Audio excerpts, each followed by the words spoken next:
মানে নতুন নির্বাচিত সরকার এসে করবে নাকি ডক্টর ইউনূসই করবে, এটা যতদিন লাগলো। এবং এই সংস্কার এবং ঐক্যমত্য আমি যা দেখি আর কি, এইটা অনেক দিনের মধ্যে আসলে সম্ভব না, মানে 6 মাসের মধ্যে আসলে সম্ভব না। 6 মাসের মধ্যে সম্ভব না, কারণ আপনি দেখেছেন যে প্রধান বিরোধী দল, মানে প্রধান বিরোধী দল বলবো কিনা, মানে প্রধান যে রাজনৈতিক দল এখন আছে বিএনপি, তারা অনেকগুলি সংস্কারের ব্যাপারে আসলে একমত না, এবং অনেকগুলি বিষয়ে তাদের ভিন্ন মত আছে, আবার তারা সংস্কারের বিপক্ষেও না। তো সেই ক্ষেত্রে কি একটি নির্বাচিত দল এসে এই সংস্কারগুলি করবে, নাকি ডক্টর মোহাম্মদ ইউনূস যেভাবে রাষ্ট্র চালাচ্ছেন সেভাবে তিনি রাষ্ট্র চালিয়ে যাবেন, এর মধ্যে থেকে তিনি সংস্কার করবেন, নির্বাচনের জন্য দেশ এবং দল রেডি হবে, তারপর করবে? আপনি কোনটি? অর্থাৎ বিএনপির কথা তুললেন আপনি, পরে বিএনপি সহ সকল রাজনৈতিক দল, শ্রেণী পেশা, স্টেক হোল্ডাররা, তারা যেসব প্রশ্নে ঐক্যমত্য হবে সেটাই তো জাতীয় সনদ হচ্ছে। কাজেই সেই জাতীয় সনদ বাস্তবায়ন করার প্রশ্ন আছে। যেসব বিষয়ে দ্বিমত আছে সেগুলো তো জনগণের কাছে যেতে হবে। রাজনৈতিক দলগুলো তাদের নিজ নিজ প্রস্তাবের জায়গা থেকে তুলবেন।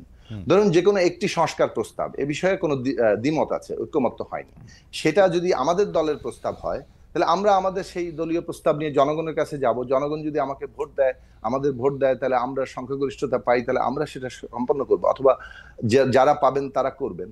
কাজে এটা তো একটা পদ্ধতিগত জায়গা লাগবে। সেই পদ্ধতিগত জায়গাটা গণতান্ত্রিক পথে এইভাবেই আছে। আরেকটা পদ্ধতি আছে একটা বৈপ্লবিক প্রক্রিয়ার মধ্য দিয়ে, বিপ্লবের মধ্য দিয়ে। তো সাকিব ভাই, যা দেখা যেতেছে এখন যা দেখা যাচ্ছে, কারণ মানুষ তো মানুষের মতামত জানিয়ে দিয়েছে, যে বা দলগুলি মতামত জানিয়ে দিয়েছে, এখনকার অবস্থায় ইলেকশন ডিসেম্বর বা জুনের মধ্যে, নাকি পরে হোক, ইউনূস সাহেব আরো বেশ কিছুদিন ক্ষমতা থাকুক, কোনটা আপনি চাচ্ছেন? এবং সেসব আলোচনা আনঅফিশিয়ালি হচ্ছে, অফিশিয়ালিও হতে হবে।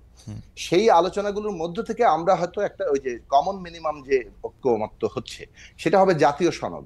যেখানে দ্বিমত থেকে যাচ্ছে সেগুলো জনগণের কাছে যাবে। ফলে জাতীয় সনদের মধ্যেও আমি দুটো ভাগ করছি। একটা হচ্ছে যে যেটা সংবিধান প্রশ্ন, সেটার ব্যাপারে আমাদের ঐক্যমত্য তৈরি হবে, অঙ্গীকার তৈরি হবে, এবং আগামী 6 মাসের মধ্যে সংসদে এটা করা হবে, অর্থাৎ সংসদ নির্বাচনের পরে। কেন এটা সম্ভব? কেননা সমস্ত প্রিপারেটরি কাজগুলো কিন্তু, না, আপনার এই বক্তব্যটা আমি পুরোপুরি বুঝতে পারছি। তার মানে আপনি বলতে চাইছেন যে, আপনি যেটা বলছেন যে 6 মাসের মধ্যে হবে না, মানে প্রিপারেটরি কাজগুলো কিন্তু সব সম্পন্ন করা হয়ে গেছে কমিশনের মাধ্যমে, এবং এগুলো রাজনৈতিক দলগুলোর দিক থেকেও প্রস্তাব আকারে আগেই ছিল। আপনি যদি সংসদ দিয়ে না করেন, তাহলে তো এটা আপনি নির্বাহী আদেশে করবেন, এটা তো একটা মাত্র সিগনেচার দূরে। এবং আপনি যেগুলি বলছেন, যেগুলি ব্যাপারে কারো কোনো দ্বিমত নাই, এরকম 2-4টাও আছে কারো কোনো দ্বিমত নাই, তো সেগুলি তো একটা সিগনেচার দিয়ে দিলে হলো। এটাতে 1 মাসও লাগার কথা না আসলে, কারণ এগুলিতে আসলে কাঠামোগত কোনো পরিবর্তন করতে হবে না। এই সাংবিধানিক পরিবর্তনে কাঠামোগত কোনো পরিবর্তন নাই, যেগুলির ব্যাপারে ঐক্যমত্য আছে। কাঠামোগত স্ট্রাকচারাল পরিবর্তন আনতে হবে। কারণ আমি দেখলাম যে আসলে সংসদের আইন বা বিল নিয়ে আন্ডারস্ট্যান্ডিং এ মানে এক একজনের এক এক রকম আছে। যেমন কেউ মনে করেন যে 70 অনুচ্ছেদ কাজে লাগাতে হবে, শুধু অর্থ বিলের ক্ষেত্রে 70 অনুচ্ছেদ কাজে লাগবে না। এখন সরকারি সব বিলই যে অর্থ বিল, এইটাও তো একটা মানে বোঝার ব্যাপার আছে অনেকের, তাই না? মানে আমি আর সুনির্দিষ্ট করি, যেমন ধরুন আমরা যখন 31 দফা নিয়ে আলোচনা হচ্ছিল, আমাদের দলগত অবস্থান ছিল 70 অনুচ্ছেদ বাতিল করা হোক। কিন্তু যখন আমরা একটা ঐক্যবদ্ধ জায়গায় আসছি, তখন তো কিছুটা সকলের মতামত এক জায়গায় আনতে হয়, এবং সেখানে আমরা যেটুকু জায়গায় আসছিলাম যে সরকার গঠনের যে আস্থা ভোট সেটা, এবং বাজেট, অর্থ বিল মানে আমরা বলিনি, আমরা বলছি বাজেট, এই দুটো জিনিস বাদে বাকি সকল বিলের ক্ষেত্রেই সংসদ সদস্যরা স্বাধীনভাবে ভোট দিতে পারবেন। এই যে জায়গা, এটার অনেক ফলাফল আছে। যে ধরুন এর ফলেও রাজনৈতিক দলগুলোর মধ্যে গণতন্ত্র চর্চার একটা গুরুত্বপূর্ণ অগ্রগতি ঘটবে। যেমন ধরুন প্রত্যেকটা বিলে যাতে তাদের নিজেদের দলীয় সদস্যরা ভোট দেন, সেজন্য আগে থেকে বৈঠক করতে হবে, তাদের মতামত নিতে হবে, এই সব প্রশ্নগুলো যুক্ত। কাজেই ওই দিক থেকে ধরুন এই প্রশ্নগুলোই আলোচনার বিষয়। যে এখানে যেমন বিএনপির প্রস্তাবে 31 দফায় আছে যে 4টা বিষয় তারা বলেছেন সরকার গঠনে আস্থা ভোট, তারা বলেছেন বাজেট, তারা বলেছেন জাতীয় নিরাপত্তা এবং সংবিধান সংশোধন। তো এরকম আছে। এখন এই বিষয়গুলো নিয়ে আলোচনাটা হবে যে কে কতটা ছাড় দিচ্ছে, এবং কোন বিষয়গুলো আসলেই রাষ্ট্রের গুণগত পরিবর্তনের জন্য এবং বিশেষভাবে ক্ষমতার ভারসাম্য এবং জবাবদিহিতার জন্য অপরিহার্য। এখন ধরুন দ্বিকক্ষ বিশিষ্ট মানে সংসদের কথা বলা হয়েছে, এটার ব্যাপারে ধরুন বিএনপিরও প্রস্তাবনা আছে, আমাদেরও প্রস্তাবনা আছে। আমার মনে হয় যে কমিশনের দিক থেকেও প্রস্তাব করা আছে, অন্যান্য দলগুলো তেমন কোনো বিরোধিতার খবর আমরা শুনিনি। কাজেই সেই দিক থেকে ধরুন এটা কিন্তু একটা স্ট্রাকচারাল চেঞ্জেস বাংলাদেশের, মানে কাঠামোগত এরকম অনেকগুলো কাঠামোগত প্রস্তাব আছে, কিন্তু যেমন ধরেন সাংবিধানিক পদগুলোতে নিয়োগের অথরিটি কি হবে, এই প্রশ্নেও কিন্তু এখনো পর্যন্ত অনেকটা পার্থক্য আছে। আমাদের দিক থেকে প্রস্তাব ছিল সাংবিধানিক পদগুলোতে নিয়োগের অথরিটি হবে সাংবিধানিক কমিশন। ওকে, আমার মনে হয় যে আমরা ওই ডিটেলটাতে আমরা না যাই, মানে সোজা কথা হলো যে আপনি মনে করতেছেন যে যেসব বিষয়গুলিতে ঐক্যমত্য আছে সেসব ঐক্যমত্য সম্পন্ন বিষয়গুলি খুব সহজে করে নেওয়া সম্ভব এই সময়ের মধ্যে, এবং যেগুলির ক্ষেত্রে আসলে জনগণের কাছে যেতে হবে সেগুলি প্রত্যেকটা দল তাদের ইশতেহার নিয়ে, তাদের নির্বাচনী ম্যানিফেস্টো নিয়ে তারা জনগণের কাছে যাবে, অর্থাৎ ডিসেম্বর থেকে জুনের মধ্যে থেকে ইলেকশন হওয়াটা এটা সম্ভব বলে আপনি মনে করছেন।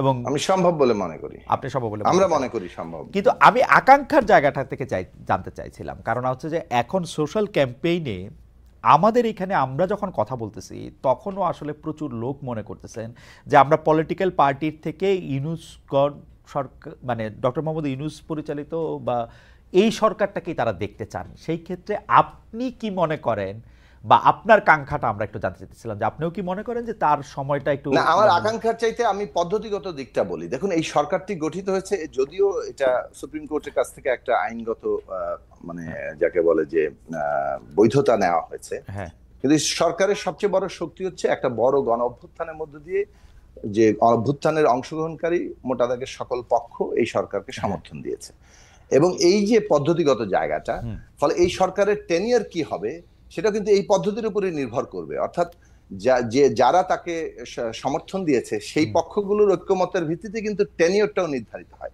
ফলে টেনিয়রের ব্যাপারে বিভিন্ন ধরনের বিভিন্ন রকম আকাঙ্ক্ষা থাকতে পারে। আমাদের আকাঙ্ক্ষা থাকতে পারে আরো কম থাকুক কিংবা আরো অনেক বেশি, কিন্তু আপনার আকাঙ্ক্ষাটা আপনি প্রকাশ করতে চাচ্ছেন নাকি এটা পলিটিক্যাল স্ট্যান্ডের কারণে, যে মানে আপনি ধরেন আপনি চাইলেন যে ডক্টর ইউনূস যথাসময়ে ইলেকশন দেখ, বা আপনি চাইলেন যে ডক্টর ইউনূস আরো বেশি দিন থাকুক? আমরা তো ধরেন বিভিন্ন মানুষের আকাঙ্ক্ষার জায়গা থেকে অনেকে কথা বলছেন, কিন্তু আমরা তো অন্তর্বর্তী সরকার নিজে কি বলছে সেটার উপরে আসলে আগে কথা বলবো। অন্তর্বর্তী সরকার ইতিমধ্যে একটা মোটা দাগের আমরা যে রোড ম্যাপ আরো সুনির্দিষ্ট চাচ্ছি, কিন্তু তাদের একটা রোড ম্যাপ কিন্তু আছে। রাইট, এখন সেই রোড ম্যাপ বদল না হওয়া পর্যন্ত তো অন্য কোনো কথা বলা যাচ্ছে না। এক, দুই হচ্ছে যে দেখুন, আমাদের আগ্রহের জায়গাটা হচ্ছে যে একটা পলিটিক্যাল, একজন ব্যক্তি অনেক ভালো মানুষ হতে পারেন, অনেক ভালো দক্ষ হতে পারেন, কিন্তু ব্যক্তির দক্ষতা তার মানে ভালো মানে মানুষ হওয়া কিংবা তিনি ভালো দেশ চালাচ্ছেন এটাই কিন্তু একটা স্থায়ী ব্যবস্থা নয়। একটা স্থায়ী ব্যবস্থার জন্য আমাদের দরকার হচ্ছে একটা প্রসেস বিল্ড আপ করা, সিস্টেম বিল্ড আপ করা। সেই প্রসেস সিস্টেম বিল্ড আপ করাটা, অর্থাৎ গণতান্ত্রিক প্রক্রিয়া বিল্ড আপ করাটাই হচ্ছে জরুরি প্রশ্ন, এবং সেইটা বিল্ড আপ করার পদ্ধতিগত জায়গা, সংস্কারের জায়গা, কাঠামোগত জায়গাগুলো নিয়ে আমরা কথা বলছি, এবং সেটা কিভাবে রাষ্ট্রের কাঠামোতে রূপান্তরিত হবে সেই জায়গাটা হচ্ছে জরুরি জায়গা। আচ্ছা, আমি এইটাকে একটু অন্যভাবে বলি। আপনি অন্তর্বর্তী সরকারের কাঙ্ক্ষার কথা বলতেছেন, যেমন অন্তর্বর্তী সরকারের চাওয়াকে আমরা কিন্তু শুনছি অন্তর্বর্তী সরকার মানে ডক্টর মোহাম্মদ ইউনূস সহ তার উপদেষ্টা পরিষদে এমন বেশিরভাগ সদস্যই আছেন যারা আর বেশি দিন ক্ষমতায় থাকতে চান না। আসলে তারা চান তাদের স্ব কর্মক্ষেত্রে ফিরে যেতে বা স্ব অবসরের জায়গায় ফিরে যেতে। তো তাদের চাওয়া তো আসলে লম্বা সময় থাকা না। আমি গণতান্ত্রিক মানে গণতন্ত্রের অনেক বড় একজন চ্যাম্পিয়ন, গণসংহতি আন্দোলনের সমন্বয়ক জোনায়েদ সাকির কাছে জানতে চাই যে আপনার চাওয়াটা আসলে কি? মানে আমাদের চাওয়া হচ্ছে, আমি বারবার বলেছি আপনি, আমরা গণতান্ত্রিক প্রক্রিয়া নির্মাণ করতে চাই। সেই প্রক্রিয়া নির্মাণের জন্য যতটুকু যৌক্তিক সময়, প্রয়োজনীয় সময় লাগবে সেই সময়টুকু আমরা অন্তর্বর্তী সরকারকে দিতে শুরু থেকে চেয়েছি, এবং এখনো পর্যন্ত সেই বিষয়ে কথা বলে যাচ্ছি।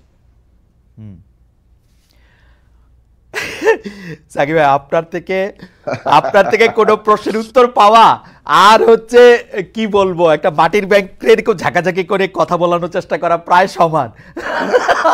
যে কারণ হচ্ছে যে আপনি এত এবার মানে কি বলবো আমাদের হচ্ছে। আচ্ছা, পরবর্তী প্রশ্নে যাই। এই দুটি ক্যাম্পেইন নিয়ে আপনাদের অবস্থান কি? কোন চাওয়াটা বা কোন দাবিটার পক্ষে আপনারা? জনাব নুরুল হক নূর।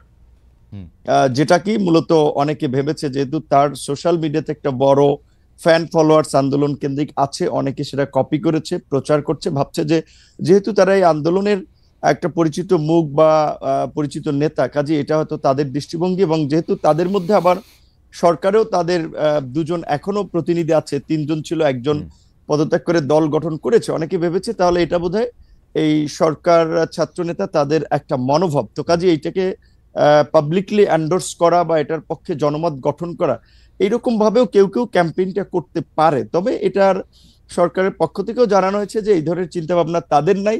দ্বিতীয় কথা, সরকারের যদি থাকেও এখানে আমি কিংবা সাকিব ভাইয়ের মতো আমরা যারা একটা গণতান্ত্রিক ব্যবস্থার জন্য আওয়ামী ফ্যাসিবাদের বিরুদ্ধে লড়াই করেছি, তারা তো সেটা কখনোই মানবো না। কাজে এই ক্যাম্পেইনের পক্ষে থাকার, ধরেন ইউনূসের মতো একজন ব্যক্তি যার এরকম একটা গ্রহণযোগ্যতা, এবং আপনি লক্ষ্য করেছেন যে ডক্টর ইউনূসকে যখন আওয়ামী লীগের আমলে হ্যারাস করা হচ্ছে, মামলা দিয়ে অপমান করা হচ্ছে, সেগুলোর বিরুদ্ধে বলতে গেলে একমাত্র অফিসিয়ালি আমি এবং আমাদের দল থেকে আমরা রাজপথে মশাল মিছিল থেকে প্রতিবাদও করেছি, তার পক্ষে অনেকে আদালতে গিয়েছেন, সেটা ভিন্ন বিষয়। আমরা নৈতিক জায়গা থেকে তার পাশে দাঁড়িয়েছিলাম। তিনি যে আজকে সরকার প্রধান হবেন সেটা কিন্তু আমরা কখনো কল্পনাও ওইভাবে করি নাই। তো তিনি হয়েছেন, আমাদের একজন পছন্দের মানুষ ছিলেন, আমরা সবাই সন্তুষ্ট এবং আমরা তাকে সহযোগিতা করতে চাই ওই জায়গা থেকে যে এই অন্তর্বর্তীকালীন যে এই ফ্যাসিস্ট সরকার পালিয়ে যাওয়ার ফলে যে একটা সাংবিধানিক এবং রাজনৈতিক দেশে সংকট তৈরি হয়েছিল, এই পরিস্থিতি থেকে উত্তরণের জন্য এবং জন আকাঙ্ক্ষার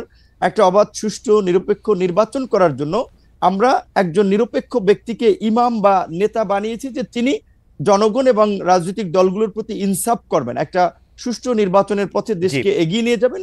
এবং আমাদের যে প্রত্যাশা যে রাষ্ট্রের কিছু মৌলিক সংস্কার, যেটা গত 16 বছরে আওয়ামী লীগ রাষ্ট্রের চরিত্রটাকে নষ্ট করে একটা ফ্যাসিবাদী রাষ্ট্রে পরিণত করেছে, সেই সংস্কারের জন্য আমরা বলেছি যতটুকু সময়ের প্রয়োজন সেই সময়টুকু সকল রাজনৈতিক দল, আমরা যারা গণতন্ত্রের জন্য লড়াই সংগ্রাম করেছি, ফ্যাসিবাদের আমলে লড়াই সংগ্রাম করেছি, তারা দিতে চাই। সেখানে ডক্টর ইউনূস সাহেব যেহেতু নিজেই বলেছেন যে আপনারা যদি ডিসেম্বর কিংবা বেশি সংস্কার চাইলে আরো 6 মাস তার মধ্যে একটা নির্বাচন হবে। তো আমার মনে হয় যে ডক্টর ইউনূসের কোনো ক্ষমতার লোভ নাই এবং তিনি ক্ষমতায় থাকতে চাবেন না। তবে তাকে ঘিরে কিছু মানুষ একটা প্রত্যাশা কিংবা চাওয়া, সেটা আপনার যৌক্তিক কারণে কিংবা তাদের সুবিধার কারণে চাইতে পারে। তবে ডক্টর ইউনূস আমার মনে হয় সেই পথে হাঁটবেন না, এবং আমার ধারণা ডিসেম্বর কিংবা জানুয়ারি কিংবা মার্চ এপ্রিল নাগাদ এই নির্বাচনটা বোধহয়। আপনি কি চান? মানে আমি ডক্টর ইউনূস এবং তার উপদেষ্টা পরিষদের প্রসঙ্গে এই কথাটা বারবার বলি, ডক্টর ইউনূস আসলে যদি রাষ্ট্র পরিচালনা ক্ষমতায় যেতে চাইতেন সেটা তিনি 2007 সালেই পারতেন, সেটা তিনি চান নাই বলেই এটা হয় নাই। কারণ আমরা সে সময় রিপোর্টার তার গ্রামীণ ব্যাংকের অফিসের সামনে আমরাও দাঁড়িয়েছিলাম যে এরকম কোনো ঘোষণা আসে কিনা, সেটি হয় নাই। পরে তিনি রাজি হয়েছেন, তিনি কিন্তু এখনো আসলে ছাড়তেই চান। আপনি কি চান, বা তার উপদেষ্টা পরিষদের অনেকেও? রাইট, এইখানেই আমি একটা কথা বলা দরকার আপনার এই প্রোগ্রামের মাধ্যমে অডিয়েন্সদেরকেও। দেখেন, এখন ডক্টর মোহাম্মদ ইউনূস চাচ্ছেন না, আমরা যতদূর ওটাও জানি, স্বাভাবিকভাবে তিনি একেবারেই ইলেকশন দিয়ে এই বিতর্কের মধ্যে ঢুকবেন না, এবং একটা রাজনৈতিক উত্তরণের জন্য তিনি দ্রুত ইলেকশন দিতে চান। এখন তাহলে ধরেন আমাদের এই আন্দোলনের পরিচিত একজন ছাত্র নেতা, তিনি ছাত্র নেতা হলেও তার একটা দায়িত্বশীল জায়গা আছে, তিনি যখন এই স্ট্যাটাসটি দিলেন, কিংবা আজকে আমি পুরো নিউজ দেখি নাই, হেডলাইনটা দেখেছি যে স্বরাষ্ট্র উপদেষ্টার একটা বক্তব্য হেডলাইন হয়েছে, এরকম বলেছেন যে বাংলাদেশের জনগণ এখন ডক্টর ইউনূসকে 5 বছরের জন্য চায়। রাইট। তো এখন এইটা আপনার আমি বলাটা এক ধরনের, আরেকজন বলাটা এক ধরনের, সরকারের একজন উপদেষ্টা বলা কিন্তু অন্য মিন করে। তো তারা এই যে কিছু লোক যে ডক্টর ইউনূসের ঘাড়ে আবার বন্দুক রেখে নিজেদের ফায়দার জন্য একটা রাজনৈতিক, আমি মনে করি আরেকটা জটিলতা তৈরি করার চেষ্টা করছে, কিংবা দেশের মধ্যে আরেকটা অস্থিরতা তৈরির চেষ্টা করছে। কারণ স্বাভাবিকভাবে আমরা যারা গণতন্ত্র, ভোট এবং নির্বাচনের জন্য শেখ হাসিনার এই ফ্যাসিবাদের বিরুদ্ধে 16 বছর লড়াই করেছি, তারা তো যত দ্রুত সম্ভব একটা গণতান্ত্রিক ব্যবস্থার পুনঃপ্রবর্তন চাই, এটাও তো রাষ্ট্রের সংস্কারের একটা অংশ। সেই ক্ষেত্রে ইউনূস স্যার যেখানে বলেছেন ডিসেম্বরের মধ্যে কিংবা প্লাস মাইনাস 6 মাস, সেক্ষেত্রে আমি মনে করি এখন যেহেতু আমাদের সংস্কার কমিশনের জাতীয় ঐক্যমত্য যে কমিশন, তারা ইতিমধ্যেই সংস্কার নিয়ে রাজনৈতিক দলগুলোর সাথে সমঝোতার সংলাপ শুরু করেছে, সেই ক্ষেত্রে সরকার যদি চায় তাহলে ডিসেম্বরের মধ্যে নির্বাচন হতে পারে, সেটা কিন্তু অস্বাভাবিক না। আর নির্বাচনটা যত, জনাব নুরুল হক নূর কিন্তু স্পষ্ট বললেন যে তিনি যত দ্রুত নির্বাচন হবে তত মঙ্গল, কিন্তু সাকিব ভাই এত স্পষ্ট করে কিছু মানে এত স্পষ্ট করে বলেছেন কিনা কিছুটা, নূর আপনি জানেন সাকিবের কথা, কিছুটা মাথার উপর দিয়ে গিয়েছে আমাদের, যে এটা আসলে ঠিক উনি কি চেয়েছেন উনি নিশ্চয়ই পরবর্তী সময়ে বা যখন সময় আসবে তখন তিনি এটি আরও একটু পরিষ্কার করে আমাদের জন্য বলবেন। কিন্তু আপনার ব্যাপারে জনাব নূর, দর্শকরা মন্তব্য করছেন যে আপনি এখন সকালে একরকম বক্তব্য দেন তো বিকালে বিপরীত বক্তব্য দেন, এ নিয়ে কি বলবেন? গত কয়েক মাসে আপনাকে সোশ্যাল মিডিয়ায় যে এই আলোচনা আছে এটি আপনি লক্ষ্য করছেন কিনা? আমি উদাহরণ দেই কোন কোন বিষয়ে বলা হয়েছে। আপনি কখনো অন্তর্বর্তী সরকারের প্রশংসা করেন, কখনো সমালোচনা করেন, কখনো বিএনপিকে জোটবন্ধু বলেন, কখনো তাদের চাঁদাবাজির সমালোচনা করেন, কখনো নাহিদদের প্রশংসায় ভাসান, আবার কখনো ওদের সরাসরিভাবে সরকারি পথ ছাড়তে বলেন, বিভিন্ন অন্যায় অত্যাচারের কথা মনে করিয়ে দেন। আমি মনে করি এর সবই ঠিক আছে। আপনি কি মনে করেন যে আপনি কি আসলে সকালে এক কথা বলছেন বিকালে এক কথা বলছেন? এটার ইন্টারপ্রিটেশন কি এরকম হইতে পারে যে আপনি কারো না কারোর সাথে কোনো না কোনোভাবে কোনো না কোনো নেগোসিয়েশনের মধ্যে আছেন? জনাব নুরুল হক নূর। রাইট, এখানে একটা কথা পরিষ্কার যে দেখেন, আমি কিংবা আমাদের দল গণ অধিকার পরিষদ আমরা রাজনীতিতে কিভাবে এসেছি এটা আপনি সহ ইনক্লুডিং পুরো দর্শক জানে। এখানে একটা বাস্তবতা হচ্ছে, যখন রাজনৈতিক দলগুলো রাজনীতির পরিস্থিতি কোণঠাসা কিংবা আওয়ামী লীগের অত্যাচার নির্যাতনে অনেকে তো হাল ছেড়েই দিয়েছিল যে শেখ হাসিনার জীবদশা আর সরকার পরিবর্তন হবে না। সেই সময় কিন্তু আমরা ঝুঁকি নিয়ে আন্দোলন সংগ্রাম করে আজকের এই কোটা সংস্কার আন্দোলন, যে আন্দোলনকে কেন্দ্র করে গণ অভ্যুত্থান, সেই আন্দোলন কিন্তু আমরা শুরুর দিকে করেছিলাম এবং এই আন্দোলনে আমরা পাইওনিয়ার। আমরা কোনো সুযোগ সুবিধা কিংবা প্রলোভনে এই পর্যন্ত পড়েছি বা বিক্রি হয়েছি এটা কেউ বলতে পারবে না। এখন একটা বিষয় হচ্ছে কি, ধরেন এই শেখ হাসিনা এই পরিস্থিতির পূর্বে স্বাভাবিকভাবেই বিএনপি জামাত থেকে শুরু করে অপোজিশন সবাই আমাদেরকে ফাইন্যান্স করেছে, সাপোর্ট দিয়েছে, সহযোগিতা করেছে। কারণ একটা রাজনৈতিক স্বার্থের জায়গাও যদি বলেন কিংবা বাস্তবতা বলেন, সেই জায়গা থেকে যে এখন ছাত্র একটা আন্দোলন গড়ে তুলতে পারে ডাকসু থেকে বা ডাকসুর নেতৃবৃন্দ, ছাত্র নেতৃবৃন্দ, সেই জায়গা থেকে আমরা সমর্থন পেয়েছি।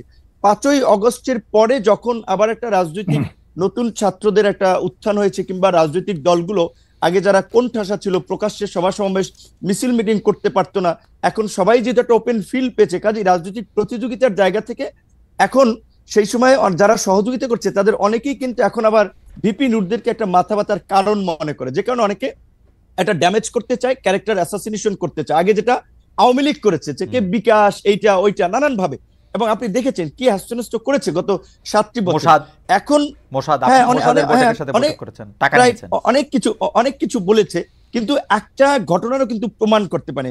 এখন আমি পরিষ্কারভাবেই যেটা বলি, শুরুর দিকে আমি বলেছিলাম, সেটা আপনার শুধুমাত্র কোনো পাবলিক আলোচনা নেই, একেবারে জাতীয় ঐক্যমত্যের কমিশনের সাকিবাই তো সাক্ষী, সাকিবাই তো ছিল যখন সর্বশেষও যে জাতীয় সংলাপ হয়েছে, যেখানে সমস্ত রাজনৈতিক দলের নেতৃবৃন্দ ছিলেন, জাতীয় ঐক্যমত্য কমিশনের সদস্যরা ছিলেন, তাদের পরিচিতি পর্বে সেখানে আমি বলেছিলাম যে আমরা মনে করি যে বর্তমান যে অন্তর্বর্তীকালীন সরকার, এইখানে উপদেষ্টাদের সক্ষমতার ঘাটতি আছে, দক্ষতা অভিজ্ঞতার ঘাটতি আছে। যেখানে একজন উপদেষ্টার নাই, একটা মিনিস্ট্রি চালানের অভিজ্ঞতার তারে দিয়ে রাখছেন 3টা, সরকারটা চলবে কিভাবে? কাজে যদি আপনারা প্রকৃত অর্থে দেশের ভালো কিছু করতে চান, আপনারা এই উপদেষ্টা পরিষদকে জাতীয় সরকার, পলিটিক্যাল পার্টিগুলো এবং আন্দোলনের অংশীজনদের সাথে আলোচনা করে 2 বছরের জন্য এটাকে জাতীয় সরকারের রূপ দেন এবং এটাকে তারপরে আপনারা সংস্কারগুলো বাস্তবায়ন করেন।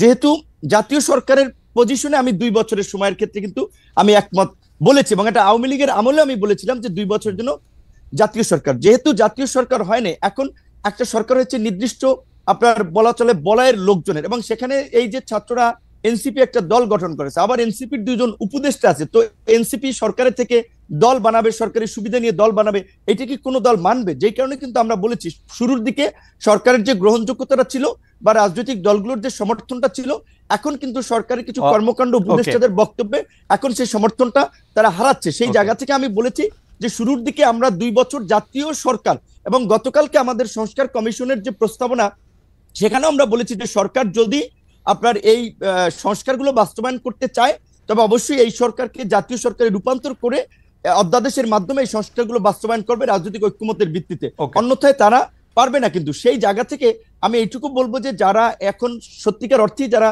এই এনসিপি কে কেন্দ্র করে কিছু নতুন সুবিধাভোগী লোক তৈরি হয়েছে, যারা আগে কোনোদিন মিছিল মিটিং এ দেখিনি, রাজপথে দেখিনি, এখন তারা সমন্বয়ক, বড় বড় নেতা, এখন তারা মনে করছে যে আমরা যারা নির্বাচনের কথা বলছি তাদের খাবার তো বন্ধ হয়ে যাবে। যেই কারণে অনেকে ইন্টেনশনালি সোশ্যাল মিডিয়ায় এই ক্যাম্পেইনটা করছে যে বিপিন নূর সকালে এক কথা বলে বিকেলে এক কথা। ঠিক আছে, আপনার বক্তব্য পরিষ্কার।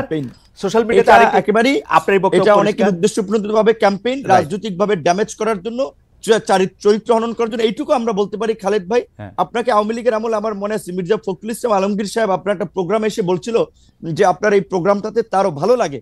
এখন দেখেন আপনাকে কিন্তু অনেকে গালি দিচ্ছে, আবার আওয়ামী লীগের দালাল ফ্যাসিবাদের দোষর বলে। অথচ আপনি যখন আওয়ামী লীগের আমলে ছাত্রলীগ কিংবা অনেককে এসে করা প্রশ্ন করেছেন তখন আমরা তালি দিয়েছি, এখন আবার আমরা গালি দিচ্ছি। এই যে আমাদের যে একটা স্বভাব, এই যে একটু বলি খালেদ ভাই, এই যে আমাদের যে মানে বলবো যে সস্তা একটা যে স্বভাব, আমার পক্ষে গেলে তালি বিপক্ষে গেলে গালি, এইখান থেকে যদি আমরা জাতিকে বের করে নিয়ে আসতে না পারি, আমাদের সোসাইটিকে যদি সচেতন না করতে পারি, তাহলে কিন্তু আমরা যে নতুন বাংলাদেশ বিনির্মাণের কথা বলছি, রাষ্ট্র সংস্কারের কথা বলছি, এগুলো কিন্তু টেকসই হবে না। আমাদের মানসিকতার পরিবর্তন। আমার মনে হয় যে এই ব্যাপারে কোনো সন্দেহ নাই। তবুও সোশ্যাল মিডিয়াতে যেহেতু আমার বিরুদ্ধে একটা সোশ্যাল মিডিয়াতে কথা আছে, যদিও এই প্রশ্ন আপনাকে অনেকবার করেছি, তারপরেও এই প্রশ্ন আপনাকে আরেকবার করছি, এটা যদি আপনি হ্যাঁ বা না বাইনারিতে জবাব দেন তাহলে এটার সুবিধা। আপনি কি আসলেই মোসাদ্দের টাকা পেয়েছেন জনাব নূর? অনেকেই বলেছেন এই প্রশ্নটাকে আপনাকে করি নাই, আপনাকে প্রশ্ন আগেও আমাদের, আপনি হ্যাঁ বা না বলে দেন, আমার ব্যাখ্যা দেওয়ার দরকার নাই। না আমি ব্যাখ্যা দেওয়ার দরকার নাই আমাকে। এই কথাগুলো বারবার আনাই হচ্ছে আমাদের রাজনৈতিক ড্যামেজ করার জন্য। আসলে এইটা নিয়ে অনেক উত্তর দিয়েছি, ব্যাখ্যা দিয়েছি। আমি এটা বলবো যে যারা এগুলা আমার বিরুদ্ধে অভিযোগ যে আমি আপনাকে নাকি এই প্রশ্ন কখনো করি নাই, যদিও আমি আপনাকে এই প্রশ্ন অসংখ্যবার করছি।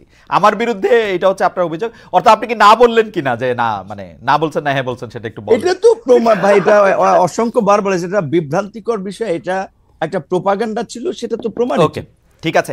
আমার কাছে আমি একটু জনাব জোনায়েদ সাকির কাছে যাই। জনাব জোনায়েদ সাকি, একটা জিনিস হলো যে অনেকের আশঙ্কা থাকলেও দেখেন বাংলাদেশের রাজনীতিতে যারা সক্রিয় রাজনীতিবিদ আছেন, আমি জোনায়েদ সাকি ভাইকে আমার মানে আমি ওনার সবচেয়ে ঘনিষ্ঠ বলে বিভিন্ন জায়গায় দাবি করি, অনেক জায়গায় এক লাইন উপরে গিয়া বন্ধুও বলি, যদিও সাকি ভাই আমার থেকে অল্প একটু বড়। কিন্তু আমি আপনার কাছে এই প্রশ্নটা করতে চাই সাকিব, আপনি তো দীর্ঘ এইটা বলে কি সাকিবের পক্ষে আপনার অবস্থানটা জানাই দিলেন? হ্যাঁ, আমি সাকিবের পক্ষে অলওয়েজ। কিন্তু আমি প্রশ্নটা করতে চাই যে আপনি তো আসলে রাজনীতিকে বিশ্লেষণও করেন, তো সেই ক্ষেত্রে 5 আগস্টের পরে যে একটা জরুরি অবস্থা জারি হয় নাই, সেনাবাহিনী যে আসলে একটা কি ক্ষমতার মধ্যে এটা বসে নাই, এটার একটা সিগনিফিকেন্স ছিল, যেটা আপনার সঙ্গে আমার সঙ্গে অনেকবার আলোচনা হয়েছে। কিন্তু অন্তর্বর্তীকালীন সরকার গঠন থেকে দেশ পরিচালনায় সেনাপ্রধান সেনাবাহিনী প্রত্যক্ষভাবে জড়িত। এমনকি আমরা জনাব হাসনাত আব্দুল্লাহর কথা কিন্তু আইএসপিআর এর বক্তব্য দিয়ে অস্বীকার করা হয় নাই, বলা হয়েছে যে একটা অন্য পরিস্থিতিতে এই কথাটা বলা হয়েছে। কিন্তু এই যে প্রকাশ্যে অপ্রকাশ্যে মিটিং করা, নির্বাচন নিয়ে মন্তব্য করা, কে থাকবে না থাকবে এটা বলা, এইটা এই ক্যান্টনমেন্টের এই সক্রিয়তা আপনি কিভাবে দেখেন সাকিব ভাই? আমাদের অনেকগুলি প্রশ্ন আছে, আপনি যদি একটু ছোট করে বলেন, আমি একটু নূরকেও জানতে চাইবো যে আসলে ক্যান্টনমেন্টের এই সক্রিয়তা বাংলাদেশের রাজনীতির জন্য বা আপনি কিভাবে দেখেন সাকিব ভাই? আচ্ছা, আপনার আগের বিষয়ে যেটা আপনি বললেন মাথার উপর দিয়ে গেছে, সে বিষয়ে কিছু কথা বলতে চাই, তবে এই প্রশ্নটাকে আমি দ্রুত উত্তর দিই। জি, দেখুন, আমরা তো গণতান্ত্রিক রাজনীতি চাই এবং সেইখানে সেনাবাহিনীর রাজনীতিতে হস্তক্ষেপের কোনো সুযোগ নেই। সেনাবাহিনী দেশ রক্ষার কাজ করবে, তার পেশাদার সেনাবাহিনী হিসেবে গড়ে উঠবে, তার মর্যাদা, সেই প্রতিষ্ঠানকে গড়ে তোলা আমাদের কর্তব্য। এখন এই যে 5ই আগস্টের আগে সেনাবাহিনীর যে ভূমিকাটা, সেটা একটা পর্যায়ে এসে অনেকটা খুবই গুরুত্বপূর্ণ জায়গায় চলে এসেছিল। সেনাবাহিনী জনগণের উপর গুলি চালাবে নাকি সেনাবাহিনী আসলে এই জনগণকে মানে জনগণের সাথে একটা মুখোমুখি হবে না, সেই জায়গাটাতে সেনাবাহিনী সিদ্ধান্ত নিয়েছে যে তারা জনগণের মুখোমুখি হবে না এবং তারা জনগণের উপর গুলি চালাবে না। সেটা আমরা সেনাপ্রধানের মিটিং এর মধ্য দিয়ে সেনাবাহিনীর সাথে মিটিং এর পরে তার বক্তব্য শুনেছি। এবং একদিক থেকে বলা চলে যে এই অভ্যুত্থানের জনগণের যে উত্থানটা ঘটেছে তার সাথে সেনাবাহিনীও একভাবে কি বলতে পারেন যে তার সাথে যুক্ত হয়ে পড়েছে অথবা তার সমর্থনে এসে দাঁড়িয়েছে। এবং এইখানে আমরা যখন অন্তর্বর্তী সরকার গঠিত হয়েছে সেই ক্ষেত্রেও তাদের একটা মানে এই অন্তর্বর্তী সরকারের কে সমর্থন করা, তাকে সফল করে তোলার জন্যই তারা তাদের ঘোষণাটা দিয়েছে। তো এই ক্ষেত্রে যেটা হয় যে সেনাপ্রধানের সাথে যদি কেউ গিয়ে কোনো আলোচনা করতে চায়, আলোচনা করে, তাহলে তো সেটা মানে এখন তাদের দায়িত্বের ব্যাপার। তো সেই দিক থেকে তিনিও একটা প্রতিষ্ঠান চালান। এক হচ্ছে তিনি বলতে পারেন যে আমি কারোর সাথে আলোচনা করব না, আরেকটা হচ্ছে যে তার সাথে কেউ আলোচনা করতে গেলে তিনি তার মতামত দিতে পারেন। তো তার মতামতের জায়গাটি যেটা আমরা মানে মোটামুটি পাবলিকলি শুনেছি যে তিনি একটা এই সরকারের যে কর্মকাণ্ড সেটাকে তারা তাদের প্রতিষ্ঠানের জায়গা থেকে সর্বাত্মক সহযোগিতা এবং সফল করার জন্য কাজ করছেন, এবং তারা রাজনৈতিক উত্তরণটা নির্বাচনের মধ্য দিয়ে যে পলিটিক্যাল গভর্নমেন্ট আসবে সেই প্রক্রিয়াটাকে চান, সেটা সেনাপ্রধানের বক্তব্যের জিস্ট হিসেবে আমি যদি বলি। তো সেটা বলার ক্ষেত্রে এটা ঠিক যে আপনি আইনি দিক থেকে দেখলে সাধারণ মানে বাস্তবতায় গণতান্ত্রিক প্রক্রিয়ায় এই ধরনের সেনাপ্রধানের বক্তব্যটাই আসলে মানে আসার কথা না, কিন্তু যে বাস্তবতার মধ্যে এসছে তিনি হয়তো কোথাও বলেছেন এবং সে বিষয়ে প্রতিক্রিয়াও হয়েছে সমাজে। আমার মনে হয় যে এই বিষয়ে সরকার এবং সেনাবাহিনী আলোচনা করে তাদের নিজস্ব যে জুরিসডিকশন, তাদের নিজ নিজ কাজের এলাকা এবং এখতিয়ার সেটা ঠিক করে নেবেন, এবং সেটাই হয়তো মঙ্গল হবে। আমি একটু ফিরি আপনার ইয়েতে, আপনার আপনার মাথার উপর দিয়ে যেটা গিয়েছে আমি দেখুন আমার মনে হয় তো আমি আমাদের দিক থেকে আমরা আমাদের প্রস্তাবটা খুব স্পষ্ট করে বলছি, এবং আমাদের মনে হয় যে 5ই আগস্টের আগেও আমরা যেমন কনসিস্টেন্ট বক্তব্য দিতাম, 5ই আগস্টের পর থেকেও আমরা কনসিস্টেন্ট বক্তব্য দিয়েছি। এক, আমরা বলেছি যে আমাদের ন্যূনতম জাতীয় ঐক্য রক্ষা করতে হবে। ফ্যাসিবাদী সরকারের পতনের পরে ফ্যাসিবাদকে বিলোপ করে একটা গণতান্ত্রিক ব্যবস্থা নির্মাণ করতে হলে আমাদের ন্যূনতম জাতীয় ঐক্যমত্য রক্ষা করতে হবে, মানে যারা ফ্যাসিবাদ বিরোধী শক্তি তাদের মধ্যে, এবং গণতন্ত্রের মধ্যে প্রতিযোগিতা প্রতিদ্বন্দ্বিতা থাকে, কিন্তু সেটা যাতে এই ঐক্যমত্যকে ছাপিয়ে না যায়। এটা হচ্ছে প্রথম জায়গা। দ্বিতীয় জায়গা হচ্ছে আমরা বলেছি যে সংস্কার করতে হবে, নির্বাচনের জন্য সংস্কার দরকার, এবং সংস্কার সম্পন্ন করা চূড়ান্ত করার জন্য নির্বাচন দরকার, কারণ আলটিমেটলি একটা পার্লামেন্টে রাটিফাই করতে হবে সবকিছু। সবকিছু এখন যখন বোঝেন, তারপর আমরা বলেছি যে এই যে আমাদের ন্যূনতম যে ঐক্যমত্য হবে সেগুলো জাতীয় সনদ হবে, তার একটা অংশ নির্বাহী আদেশেই সম্পন্ন করা সম্ভব, আর সংবিধান পরিবর্তনের প্রশ্নটি ঐক্যমত্য অঙ্গীকার এবং অর্ডিন্যান্স করে সংসদে সেটাকে যাতে পরিবর্তন করা হয় সেই জায়গায় নিয়ে যাওয়া দরকার। সেই জন্য সংসদ নির্বাচনটা যে সংবিধান সংস্কার পরিষদের, আমি কিন্তু সংস্কার পরিষদের নির্বাচন আমরা চাচ্ছি, সেটাও বলেছি। এবং আমরা বলেছি যে এটা ডিসেম্বর থেকে জুন পর্যন্ত বর্তমান অন্তর্বর্তী সরকার খোদ প্রফেসর ডক্টর মোহাম্মদ ইউনূস তিনি যে সময়সীমা ঠিক করেছেন তার মধ্যে এটা সম্ভব।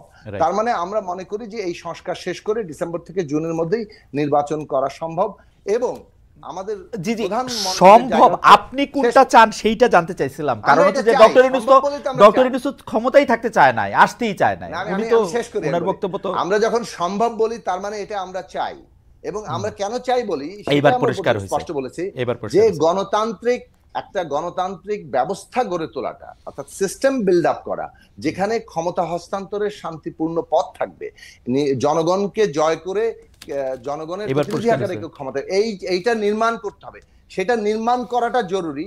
একজন ব্যক্তি যত ভালোই হন না কেন, যত দক্ষ প্রশাসক, যত বেশি হন না কেন, শেষ পর্যন্ত যদি জনগণের এই গণতান্ত্রিক ব্যবস্থা আমরা তৈরি করতে না পারি, সেটা টেকসই হবে না। ফলে গণতান্ত্রিক ব্যবস্থা তৈরি করাটা আমাদের কাজ। এবং প্রফেসর ডক্টর মোহাম্মদ ইউনূস তিনি যে মাপের ব্যক্তি, সারা দুনিয়াতে তার যে অবস্থান, বাংলাদেশে তার যে অবস্থান, এবং তার যে এই সময়কালে তিনি যে আমাদের সামনে তার যে সহমর্মিতা, তার যে সবকিছু মিলে তিনি যা এখন পর্যন্ত দেখিয়েছেন, আমার মনে হয় যে এটা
ব্যবস্থার পতন ঘটিয়ে একটা নতুন রাজনৈতিক বন্দোবস্ত প্রতিষ্ঠিত করতে চাই। আজকের এই যে পরিবর্তিত পরিস্থিতি, এই পরিস্থিতি আনতে যে যারা জীবন দিয়েছে, আপনি সেদিনও পত্রিকা লক্ষ্য করেছেন, আপনার আমার পটুয়াখালী জেলার বাউফল উপজেলার একটি ছেলে মারা গিয়েছে, যার বাবা পত্রিকার সাক্ষাৎকার দিয়ে টেলিভিশনে বলেছে যে রিক্সা এবং গরু বিক্রি করে তার ছেলের চিকিৎসা করেছে। তো এই যে একজন সাধারণ শ্রমজীবী মানুষ, সে যে জীবন দিয়েছে বা এই মৃত্যুবরণ যারাই করেছে এই আন্দোলনে শহীদ হয়েছে, তাদের অধিকাংশই একেবারে সাধারণ আম পাবলিক জনতা। তারা কোনো রাজনৈতিক দলেরও বড় নেতা না, কোনো এমপি মন্ত্রীর ছেলেও না, এবং তারা কেউ এমপি মন্ত্রী হতেও রাস্তায় জীবন দেয়নি। তারা একটা সুন্দর দেশ, একটা সুন্দর ব্যবস্থা, এই আহ্বানেই তারা রাজপথে নেমে এসেছিল। সেই আকাঙ্ক্ষাটা যদি আমরা পূরণ না করতে পারি, তাহলে আমরা কিসের নতুন রাজনীতির কথা বলছি? এখানে আপনি যথার্থই বলেছেন যে এনসিপি স্বাভাবিকভাবেই তারা যেহেতু সরকারে এই আন্দোলনের ছাত্র প্রতিনিধি হিসেবে 3 জন উপদেষ্টা পরিষদে গিয়েছেন, 1 জন পদত্যাগ করেছেন, 2 জনে আছেন,